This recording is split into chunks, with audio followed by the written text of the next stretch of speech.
नमस्कार, गोरखपुर लाइव देख रहे हैं आप और मेरा नाम है वलीउल्लाह। गोरखपुर का ऐतिहासिक रेलवे स्टेशन कुछ दिनों में आपको एक अलग और दूसरा रेलवे स्टेशन के रूप में नज़र आएगा। एक बृहद और भविष्य को देखते हुए एक सुंदर सुसज्जित रेलवे स्टेशन की कल्पना की गई है और बहुत जल्द वो धरातल पर होगा। इस बारे में बातचीत करने के लिए हमारे साथ पूर्वोत्तर रेलवे के CPRO पंकज सर हैं। सर, स्वागत है आपका। धन्यवाद। सर, ये जो रेलवे स्टेशन की रिमॉड्यूलेशन की जो परिकल्पना की गई है, लंबे समय से इसकी तैयारियां भी हो रही थी। अब आप लोगों ने वो पब्लिक डोमेन में भी रख दिया है। एक बार हम जानना चाहेंगे, अपने दर्शकों को बताना भी चाहेंगे कि जो ये पुराना रेलवे स्टेशन है, ये नया रेलवे स्टेशन के रूप में कैसे डेवलप होगा और उसमें क्या क्या नई सुविधाएँ ऐड होंगी और पुराने रेलवे स्टेशन से किस तरह वो एकदम अलग होगा। सबसे पहले तो गोरखपुर रेलवे स्टेशन की शुरुआत कहाँ से हुई उसके बारे में चर्चा करते हैं। 1885 में B&WR, जो कि एक ब्रिटिश कंपनी थी, जिसको सोनपुर से अवध के बीच में एक रेलवे लाइन मीटर गेज के बिछाने का कॉन्ट्रैक्ट मिला था, जिसके बाद से ये गोरखपुर रेलवे स्टेशन अस्तित्व में आया और उसके बाद से इसके बिल्डिंग में एक्सटेंशन होते रहे। आवश्यकता के अनुसार एडिशन अल्ट्रेशन कुछ चलता रहा और बीच में एक पीरियड ऐसा भी था 2013 में, जब गोरखपुर रेलवे स्टेशन को दुनिया का सबसे लंबा प्लेटफॉर्म होने का गौरव प्राप्त हुआ और लिम्का बुक ऑफ रिकॉर्ड्स के अनुसार 2013 में ये दुनिया के सबसे लंबे प्लेटफॉर्म यहाँ पे होने के रूप में दर्ज हुआ। उसके बाद से ही गोरखपुर में विश्व स्तरीय सुविधाएँ मुहैया कराई जाएँ, इसको लेकर कुछ न कुछ कार्य चलता रहा। लेकिन अब बात ये हो रही है कि आने वाले भविष्य को ध्यान में रखते हुए, आने वाले 50 सालों को ध्यान में रखते हुए, जब देश इतनी तेज़ी से बदल रहा है, विकास के पथ पे चल रहा है, तो जिस प्रकार से हमारी रिक्वायरमेंट होगी, जो आज हमारी पैसेंजर रिक्वायरमेंट है, वो आने वाले 50 साल के बाद जितनी होगी, तो क्या ये स्टेशन कैटर कर पाएगा? तो नहीं, ये स्टेशन उस पॉपुलेशन को या उतनी संख्या को सर्व करने के लिए नहीं कैपेबल है। इसको ध्यान में रखते हुए ये नए रीडेवलपमेंट प्लान पे रेलवे गया और इसकी तैयारी, जैसा कि आपने कहा, कि काफ़ी पहले से चल रही थी और किस प्रकार से इसमें व्यवस्था की जाए। इसका जो मॉडल है वो इस प्रकार से है कि गोरखपुर रेलवे स्टेशन गोरखपुर शहर के बीचों बीच में स्थित है, तो एज ए सिटी सेंटर वो गोरखपुर का स्टेशन, जिस पे लोग आएँ तो उनको एक अच्छी फीलिंग आए और सभी प्रकार की यहाँ पे सुविधाएं हों, चाहे वो शॉपिंग से रिलेटेड हों या फिर फूड कोर्ट से रिलेटेड। जिस तरह से हम लोग PPT पे देख के समझ रहे थे, अगर हम लोग उस तरह से समझें तो ज़्यादा आसानी होगी दर्शकों को समझने में। बिल्कुल। कैमरा थोड़ा सा उधर घुमाइए और थोड़ा जूम कर लीजिए ताकि वो ये सर हम लोग का सिटी है। यस, यह गोरखपुर शहर है और इसमें आप देखेंगे कि गोरखपुर सिटी, जब हम रिमॉडलिंग की बात करते हैं तो हम मल्टी मॉडल कनेक्टिविटी की बात करते हैं। गोरखपुर शहर में ईस्ट वेस्ट कॉरिडोर यहाँ से गुजरता है, जो कि एक मेजर रोड ट्रांसपोर्ट का साधन है। दूसरी तरफ एयरपोर्ट है, जो हमारे रेलवे स्टेशन से 7 किलोमीटर्स की दूरी पर स्थित है, और एक बस टर्मिनल है जो कि स्टेशन के पास में 500 मीटर दूरी पर स्थित है। तो इसको ध्यान में रखते हुए ये स्टेशन की प्लानिंग की गई है, जो ये कनेक्टिविटी हो, मल्टी मॉडल कनेक्टिविटी हो और सभी के साथ इसका एक इंटीग्रेशन हो सके, उसका भी ध्यान रखा गया है। ये गोरखपुर का एक ब्रॉड पिक्चर है, एक नक्शा है, जिसमें हम लोगों ने दिखाया है कि अभी गोरखपुर रेलवे स्टेशन आने के लिए आपको कौन कौन सी रोड्स हैं जो फीड करती हैं। एक स्टेशन के सामने प्रेजेंट में अगर आप देखेंगे तो 18 मीटर की वाइड रोड है, उसको वो दिख रही है। बिल्कुल, ये रोड है 18 मीटर वाइड। इसको हम लोग 30 मीटर वाइड करने का प्लान बनाए हैं। इसमें स्टेट गवर्नमेंट से भी बात हुई है, तो वो लोग इसको चौड़ा करेंगे, 30 मीटर करेंगे। ये रोडवेज से एक रोड आती है जो कनेक्ट करती है, इधर से काली मंदिर से रोड आती है, तो ये सभी मर्ज होते हैं, तो इसलिए इसका चौड़ा होना बहुत ज़रूरी है। तो इसके लिए भी स्टेट अथॉरिटीज़ से बात की गई है। साथ ही साथ जो ट्रैफिक का रेगुलेशन हो, जो इस एरिया में जैम लगता है वो ना लगे, उसके लिए भी स्टेट गवर्नमेंट से बात किया गया है कि किस प्रकार से यहाँ पे जो ठेले और वो खुमचे वाले लगाते हैं उनको अलग से, जैसा कि ऑनरेबल CM ने भी बोला है कि उनको अलग से कुछ व्यवस्था की जाएगी, जिससे कि ये जो सिटी है वो स्टेशन के साथ सिटी भी स्मार्ट सिटी बन सके और वो पूरा सब कुछ एक जैसा दिखे। स्टेशन के बाहर निकलने पर भी उतनी ही अच्छी चीज़ें। इसके अलावा और भी कोई सड़क चौड़ी होगी सर? इसके अतिरिक्त सेकेंड एंट्री पे जब हम लोग आते हैं धर्मशाला के साइड से, असुरन के साइड से जब देखेंगे आप, जहाँ से नॉर्दर्न साइड में आते हैं हम लोग, तो अभी जो ओवरब्रिज है उसके बगल में जो रोड है वो बहुत पतली है, उसको भी हम लोग 2 लेन बना रहे हैं। आरओबी के दोनों साइड रोड को चौड़ी करेंगे, जिससे कि आने वाली ट्रैफिक को भी कोई प्रॉब्लम ना हो और जाने वाली ट्रैफिक को भी कोई प्रॉब्लम ना हो। और आरओबी के नीचे हम लोगों ने जो प्लान किया है स्टेट गवर्नमेंट के साथ कि वहाँ पे एक सिग्नल लगाना पड़ेगा, सो दैट कि किसी प्रकार का ट्रैफिक कॉन्फ्लिक्ट ना हो। तो ये प्लानिंग अभी की गई है इसमें।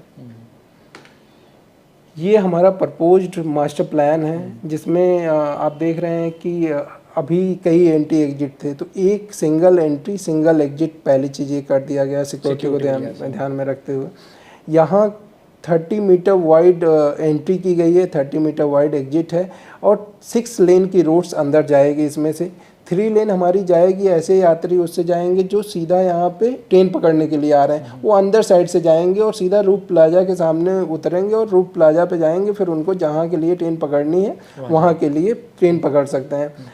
दूसरे जो पिकअप के लिए जाएंगे उसके पहले हम लोगों ने जो अराइवल और डिपार्चर ब्लॉक है वो अलग अलग बनाया है, जिससे कि एक सेग्रीगेशन हो दोनों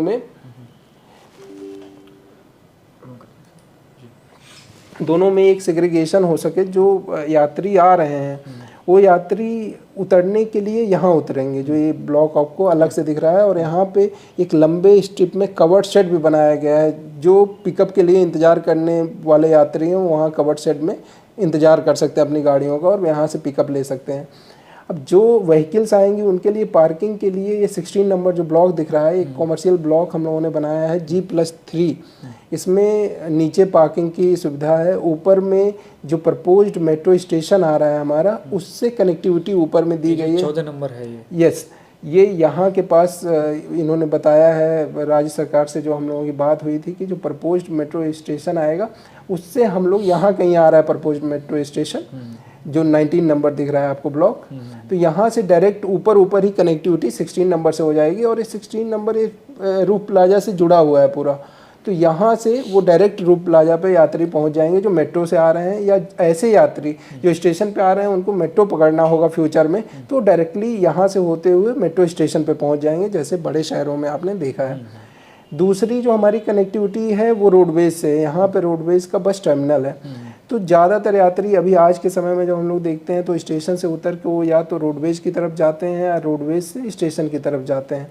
तो इनके लिए हम लोगों ने एक स्काई वॉकवे बनाया है जो 17 नंबर बिल्डिंग में सीधा कनेक्ट होगा ऊपर से। तो उनको ट्रैफिक में नीचे नहीं फंसना पड़ेगा, वो ट्रॉली बैग है तो अपना ट्रॉली बैग ड्रैग करते हुए वो सीधा रोडवेज जाएंगे और उनको किसी भी प्रकार का हिकअप्स नहीं रहेगा। यहाँ पे उनकी एंट्री सर, उनकी एंट्री भी रूप प्लाजा पे डायरेक्ट होगी। ये सारी चीज़ें 17 नंबर से 16 नंबर तक ये पूरा रूप प्लाजा कनेक्टेड है। जो कॉरिडोर्स हैं उसमें, तो वहाँ से वो जा सकेंगे। और साथ ही साथ इस पे बजट होटल भी ऊपर में दिया है। G+3 की बिल्डिंग है, तो ये एक लेवल पे कनेक्ट होगा और बाकी उसके नीचे कुछ ऑफिसेस हैं, कुछ मल्टी लेवल पार्किंग है और कुछ जो है हमारी कॉमर्शियल स्पेसेस भी हैं। तो ये बात हो गई इसकी कि पिकअप ड्रॉप एंड कनेक्टिविटी की। ये जो एक नंबर आपको दिख रहा है ये हमारा रूप प्लाजा है। ये बेसिकली 72 मीटर वाइड है और 150 मीटर लॉन्ग है from this end to this end. तो ये जो है 10,800 स्क्वायर मीटर एक बड़ा एरिया है, जिसमें फूड कोर्ट रहेगा, जिसमें रिटेल शॉप्स रहेंगी, स्थानीय जो प्रोडक्ट हैं उनके विक्रय के लिए वहाँ दुकानें रहेंगी, बच्चों को खेलने के लिए इंफोटेनमेंट एरिया रहेगा। यस, ये प्लेटफॉर्म के ऊपर है और सभी प्लेटफॉर्म से कनेक्टेड रहेगा by lifts and escalators and staircases. तो ये तीनों माध्यम से, सीढ़ियों के माध्यम से, लिफ्ट और एस्केलेटर के माध्यम से हमारे स्टेशन प्लेटफॉर्मों से कनेक्टेड रहेगा। तो अभी क्या है, यात्री को अगर ट्रेन पकड़ना है तो प्लेटफॉर्म पे खड़े होकर इंतज़ार करते हैं। अब उनको रूप प्लाजा पे वो आराम से रहेंगे, जब उनकी ट्रेन आने वाली रहेगी अनाउंसमेंट होता रहेगा तो अब अकॉर्डिंगली वो उस प्लेटफॉर्म पे जहाँ उनको जाना है वहाँ जाके अपनी ट्रेन बोर्ड करेंगे। और जो यात्री आने वाले भी हैं वो भी रूप प्लाजा पे डायरेक्टली आ जाएंगे। और उसके बाद फिर दोनों एंड पे अगर उनको नॉर्दर्न डायरेक्शन में जाना है सेकेंड एंट्री पे तो उधर चले जाएंगे, उधर भी सेम सुविधा दी गई है। और अगर मेन बिल्डिंग में आना है, मेन साइड में आना है, फ्रंट यानी कि साउथ साइड, तो यहाँ भी आ सकेंगे वो। उतरने चढ़ने के लिए एक्सीलेटर वगैरह की? Yes, escalators and lift sufficient लगाए गए हैं। कहीं भी ऐसा नहीं है कि जहाँ पे उतरना चढ़ना है और वहाँ लिफ्ट्स और एस्केलेटर ना हो। 2 नंबर ये 2 एडिशनल एफओबी रखे गए हैं कि in case of any rush या किसी को डायरेक्ट निकलना है तो सीधा एफओबी पकड़ के वो सीधा जो है इस कॉरिडोर में आएगा और अकॉर्डिंगली फिर वो डिस्पर्स हो जाएगा जहाँ जाना है उनको। तो ये एडिशनल एफओबीज भी रखे गए हैं। और सेकेंड एंट्री साइड में भी हम लोगों ने सेम टाइप की व्यवस्था थोड़े स्मॉल स्केल पे, क्योंकि वहाँ उतनी ट्रैफिक नहीं आती है, उसके अनुसार हम लोगों ने वहाँ भी भवन बनाया है। और इसमें वेटिंग एरिया, जन सुविधा केंद्र, सभी प्रकार की सुविधाएं यहाँ पे हम लोग देंगे।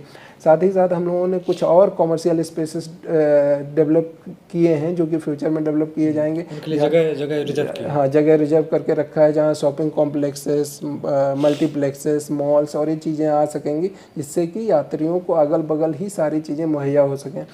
अभी सेकेंड एंट्री साइड में हमारे पास कोई कॉमर्शियल स्पेस नहीं है आज के डेट में, तो जो सेकेंड एंट्री साइड में यात्री आते हैं उनके लिए यहाँ पे कोई व्यवस्था पहले नहीं थी। अब हम लोगों ने उनके लिए भी प्रपोजल बनाया हुआ है कि वहाँ पे भी एक कॉमर्शियल होटल या रेस्टोरेंट इस तरह की चीज़ें रहें, जिससे उनको वहाँ पे सारी अपने ज़रूरत के सामान भी मिल सकें, खान पान की चीज़ें मिल सकें।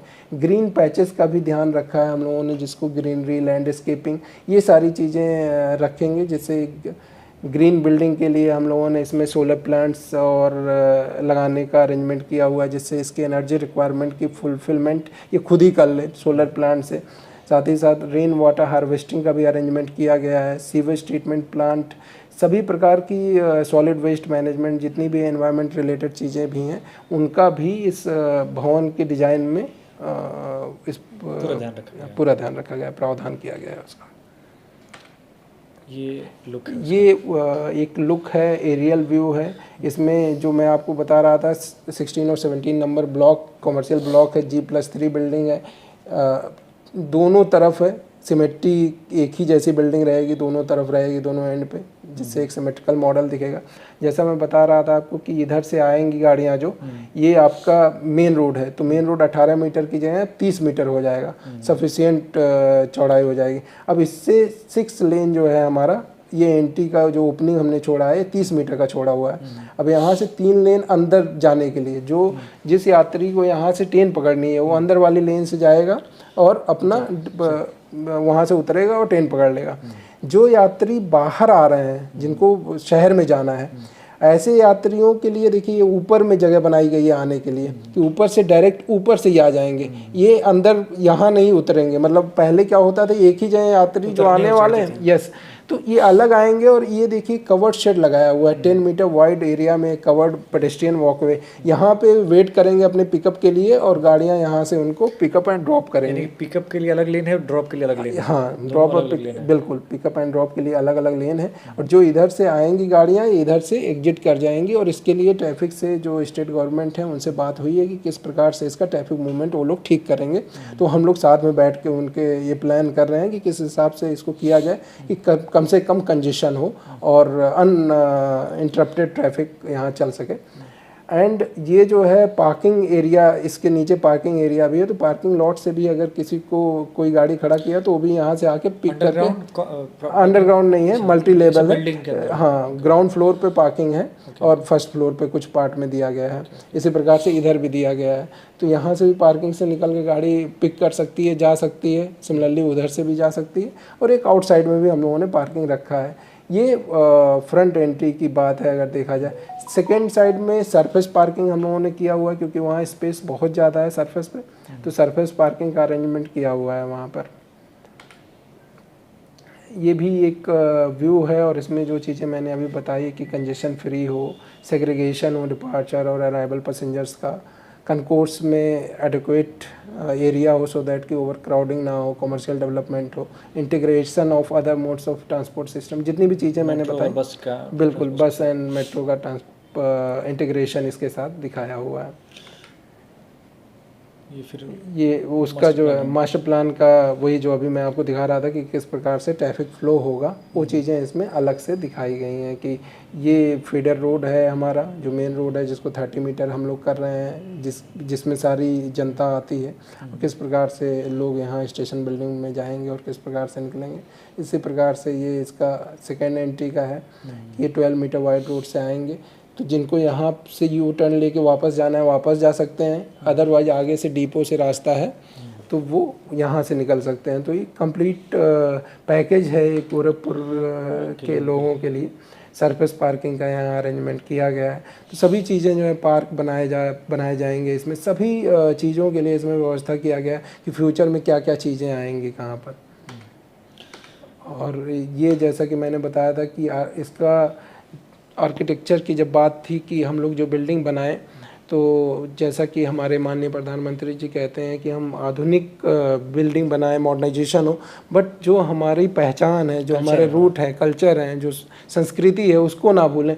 तो हमारे इंजीनियर्स ने यहाँ पे जितनी भी बिल्डिंग थी, चाहे वो गीता प्रेस हो या गोरक्षनाथ टेम्पल हो, सब जगह जाकर छोटी छोटी चीज़ों को उठाकर उसके हिसाब से आर्चेस डेवलप किए, उसके हिसाब से ये लोटस सिंबल दिया इसको। तो तरह तरह के चेंजेस इसमें किए, जैसे लोटस सिंबल जो आपको दिख रहा है। तो एक एक आर्किटेक्चर यहाँ किसी न किसी बिल्डिंग से उठाया गया और इसको फिर मॉडर्न जो आर्ट है आज के समय में उसके साथ भी जोड़ा गया है, जिससे कि मॉडर्न लुक भी दिखे और एक आइकॉनिक बिल्डिंग का एक लुक दिखे यहाँ पर। तो उसकी संस्कृति भी दिखे और भव्यता भी दिखे, मॉडर्न भी दिखे। बिल्कुल, इन चीज़ों का ध्यान रखा गया। और एक इंटरनेशनल एयरपोर्ट पे जिस तरह की सुविधाएं होनी चाहिए वो सुविधाएं अब रेलवे स्टेशन पे मिल पाएगी। ये इसके अलग अलग व्यूज़ हैं और ये ऐसा बन के आएगा, इसी तरह से ये बिल्डिंग आपको दिखेगी आने वाले समय में। ये फाइनल लुक कह सकते हैं जी, ये बाहर से फाइनल। तो सर कब तक इसका प्लान है कि कब तक जो है ये बनकर बिल्डिंग तैयार हो जाएगी और कब तक लोगों को ये देखने को मिलेगा? इस बिल्डिंग का जो टेंडर डॉक्यूमेंट बनने के लिए ऑलरेडी हम लोगों को गो अहेड मिल गया है। ये सारा इसके डिज़ाइन हम लोगों ने ऑलरेडी भेज दिया था बोर्ड को। अब इस पर जो टेंडर की प्रक्रिया है वो होने में, डॉक्यूमेंट्स बनने में, फाइनल होने में लगभग 6 महीने का समय लग जाता है। तो एजेंसी फिक्स होते होते तो 6 महीने के अंदर इस पर काम होना शुरू हो जाएगा। और उसके बाद से हम लोग ये मान के चल रहे हैं कि चूँकि जो गोरखपुर स्टेशन है बहुत बिजी स्टेशन है, आज की डेट में 93,000 पैसेंजर्स डेली यहाँ आते हैं या जाते हैं, तो वो फैसिलिटी चलती रहेगी, उसमें कोई कमी नहीं आएगी। हर दिन जो ट्रेनें चल रही हैं, जो सुविधाएं हम दे रहे हैं वो देते रहें। उसके साथ ही भवन का निर्माण करना है। तो हम लोग ये मान के चल रहे हैं कि ऐसे में 2 साल का समय उसके बाद एजेंसी फिक्स होने के बाद लगेगा। सर जब ये काम होगा तो क्या रेलवे स्टेशन पर आने वाले यात्रियों को किस तरह की सुविधा होगी या उनके लिए क्या, क्योंकि उसको रेलवे स्टेशन को फंक्शनिंग भी रखना है और वहीं पर डेवलपमेंट भी करना है, तो ये भी अपने आप में एक चैलेंज होता है। बिल्कुल, जब हम लोग इसका पूरा प्लानिंग कर रहे थे तो उसका ये भी पार्ट था कि किस प्रकार से इस बिल्डिंग को बनाया जाएगा कि जिससे जो अभी वर्तमान में जो व्यवस्था चल रही है वो एज इट इज़ चलती रहे, यात्रियों को किसी प्रकार की असुविधा ना हो। तो उसको ध्यान में रखते हुए ही इसका मॉडल तैयार किया गया है। जो एग्जिस्टिंग फैसिलिटीज है, एग्जिस्टिंग बिल्डिंग है, उसके सामने बिल्डिंग बनेगा और सारी चीज़ें इस तरीके से की जाएंगी कि जिससे जो पैसेंजर्स आने वाले हैं या जो वर्तमान में जो स्थिति चल रही है उसमें कोई चेंज नहीं होगा। जब आगे की बिल्डिंग बन जाएगी उसके बाद फिर फर्दर जब कनकोर्स बनाएंगे हम लोग, तभी अंदर कोई तोड़ फोड़ उस तरह की चीज़ें होंगी जिससे कि कम से कम असुविधा हो यात्रियों को। सर कितना बजट इसके लिए किया गया है और क्या ये पीपीपी मॉडल पे बन रहा है या फिर गवर्नमेंट की तरफ से पूरी बिल्डिंग बनाई जा रही है? इसके लिए बजट का जो एस्टिमेट किया गया है वो लगभग 612 करोड़ का बजट है इसके लिए, जो इसकी लागत कह सकते हैं एस्टिमेशन के अनुसार। दूसरा जो आपका प्रश्न है, तो ये बिल्डिंग पूरी तरह गवर्नमेंट के बजट से बन रही है। जो रीडेवलपमेंट के जो भी कार्य हो रहे हैं या अमृत भारत स्टेशन के अंतर्गत जो स्टेशनों का डेवलपमेंट हम लोग कर रहे हैं वो सभी अपने जनरल बजट से हो रहा है, गवर्नमेंट बजट से हो रहा है। किसी में भी कोई पीपीपी मॉडल यूज नहीं किया गया। सर आपने इतना समय दिया और इतने अच्छे से एक्सप्लेन किया, इसके लिए बहुत बहुत धन्यवाद। और आखिरी में सर कि गोरखपुर के लोगों के लिए जो नई सौगात मिल रही है तो इसके लिए भी आपको धन्यवाद और आपकी पूरी टीम को कि आप लोगों ने इतनी जल्दी मेहनत करके और बनाया है। क्या आखिरी में कुछ कहना चाहेंगे कि गोरखपुर को क्या मिल रहा है इस बारे में? बिल्कुल, ये जो बिल्डिंग है ये भविष्य की ज़रूरतों के लिए बन रही है और आने वाली जो जनरेशन्स हैं उनको ध्यान में रखते हुए बनाई जा रही है। फ्यूचर की प्लानिंग चल रही है, तो बहुत इम्पॉर्टेंट है कि इसके बारे में आने वाली जनरेशन्स जो हमारी हैं, जो यंग जनरेशन्स हैं, वो समझ सकें कि क्यों इस प्रकार की ज़रूरत है। आज हम लोग अगले 50 साल के बारे में बात कर रहे हैं और बात ही नहीं कर रहे हैं, उसके लिए चीज़ों को डिज़ाइन भी कर रहे हैं जिससे कि जो आने वाली ज़रूरतें हैं, आने वाले समय में जब वंदे भारत जैसी ट्रेनें चलेंगी तो उस हिसाब से फास्ट चीज़ें होंगी दुनिया तेज़ी से बदल रही है और भारत में विकास बहुत तेज़ रफ्तार से हो रहा है। तो ऐसे में आने वाले समय में हम लोग उसी विकास के रफ्तार के साथ चल सकें और अच्छी ट्रेनें यहाँ से चल सकें, उसके लिए स्टेशंस भी अच्छे होने चाहिए और वहाँ सुविधाएं भी अच्छी होनी चाहिए। तो उसी को ध्यान में रखते हुए ये बहुत बड़ी सौगात मिलने जा रही है गोरखपुर वासियों को। सर, आपने बात कही जो आधुनिक ट्रेनें हैं, जैसे वंदे भारत हो गया या जो डबल डेकर हो गई, कई बार ये बात चली थी कि डबल डेकर ट्रेन इस रूट पे चलनी है, लेकिन कई जगहों पर ये आया कि रेलवे स्टेशन उस या गोरखपुर का या इसके आगे कुछ रेलवे स्टेशन इस लिहाज से नहीं बने हुए हैं कि वहाँ पर डबल डेकर ट्रेन चलाई जा सके। तो क्या अब भी एक बार जब गोरखपुर रेलवे स्टेशन पर डेवलपमेंट शुरू होगा तो उसके आगे के कुछ रेलवे स्टेशन जहाँ पर ये काम बाकी हो या कुछ इस तरह से, तो फिर क्या डबल डेकर ट्रेन चलना आसान होगा या क्या? अभी जो समय है वो वंदे भारत का है और हर जगह से जिसकी सबसे ज़्यादा मांग आ रही है वो वंदे भारत है। वंदे भारत में बहुत खूबियाँ हैं और निश्चित रूप से आने वाले समय में वंदे भारत एक्सप्रेस गोरखपुर से चलेगी और उसके लिए जो तैयारियां हैं वो रेलवे अभी से कर रहा है। किसी ज़माने की मीटर गेज लाइन, छोटी लाइन कही जाने वाली है, रेलवे आज पूरी तरह से ऑपरेशनली इलेक्ट्रीफाइड हो गई है। जो बीजी रूट्स हमारे हैं वो इलेक्ट्रीफाइड हो गए हैं, डबलिंग का कार्य चल रहा है। तो आने वाले समय में हम लोग स्पीड बढ़ाने पर भी फोकस कर रहे हैं।